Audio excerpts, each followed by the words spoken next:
For budgeting for back to school? Well, if you do, we got Jeff Schwartz here from Consolidated Credit. How are you, Jeff? I'm doing great, Chris. Thanks for coming out. And Jeff, I mean, first of all, let's just talk about what Consolidated Credit is.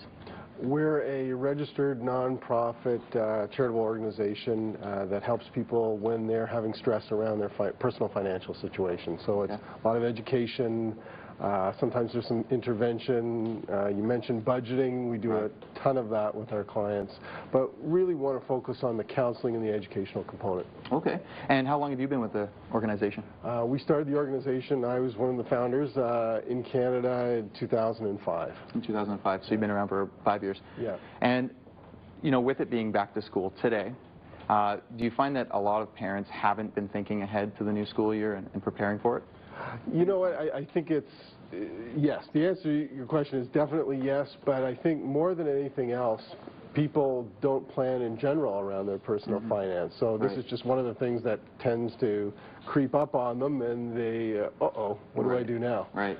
And is the school year one of the bigger burdens for families? Yeah, definitely it is. And what we say, it's the busiest shopping season of the year outside of the holidays. Really? Yeah. All the back to school, the supplies, the clothes, the extracurricular things that parents need to be thinking about. Yeah, and you know, it's funny because people say, you know, January 1st is the new year, but reality is that if you have a family, it's the day after Labor Day. That's the new year. It's time for renewal, new classes, new friends, new teachers, the whole thing. Right, and then you got other sports starting up, and one of the most expensive and our national pastime or national sport would be hockey, and that's a very expensive thing that parents need to be prepared for as well, in addition to the school year and whatnot.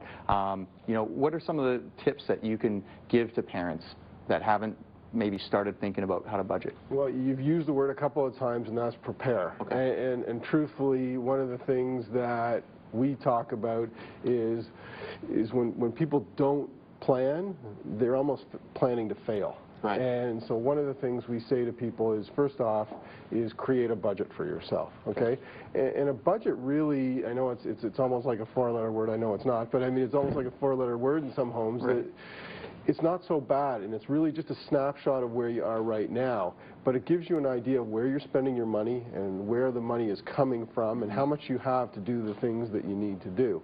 And especially around this time, what we suggest to people is create a list, and it's not just a list of what you need and what you want, but understand the difference between needs and wants, and how to handle that. Right.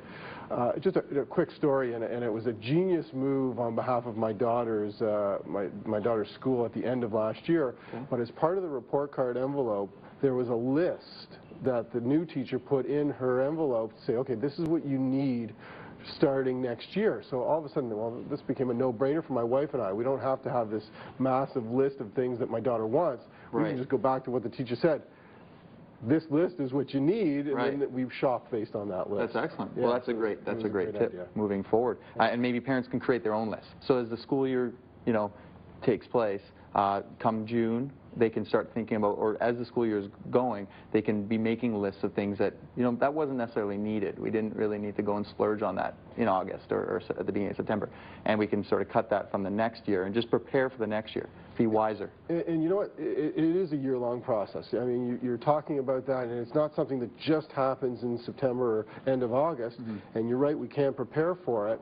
But it's something that we have to account for throughout the entire year. And if you're sending a child off to university, I mean, there's rent, there's books for each course, and those courses don't last all year long, so you've got to get maybe in January and February, you've got to get a new set of books. I mean, there's a lot of different things that we need to be prepared for throughout the entire year. So for the viewers at home right now watching, and they're sitting there going, geez, it is the first day of class. I just took the kids to school.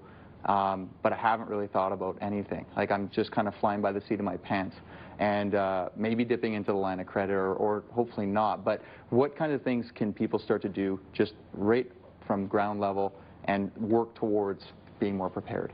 Keep track. Okay. Make lists? Part of it is lists, but keep track of where you're spending your money, because sometimes you don't know what you don't know. So if you sit down and try and make a list, you may not know what you need to do. But I mean, on a daily basis, we have a great little money manager booklet that we give to our clients, and really it's a small little notepad that they stick in their pocket and they record their expenses. We've also developed an iPhone or an iPod tool that's free. It's available at iTunes. It's called Budget Tool. You can download it to your iPod, your iPhone, and you can keep track in real time of what you're spending. That's great. And the idea is behind that is, well, where am I spending my money? And maybe I need to make some changes so that I can have some more money for something else. Right, right. And not only are you trying to, supply the kids with the necessary school supplies or the clothes and the lunches and things like this, but then there's those extracurricular activities that come up throughout the year that you might not be expecting as well. And that's why we need to, like you said, prepare and plan ahead of time. So if we're keeping track, it's the first step to understanding where we're spending our money so that we can make some changes and hopefully save a little bit of money, so when those new things like the extracurriculars come up, we're prepared and we have enough money and we don't have to dip into debt to get there. Excellent. Well, Jeff, I've learned a lot, and hopefully the viewers at home have learned a lot. And for more information, you can go to consolidatedcredit.ca.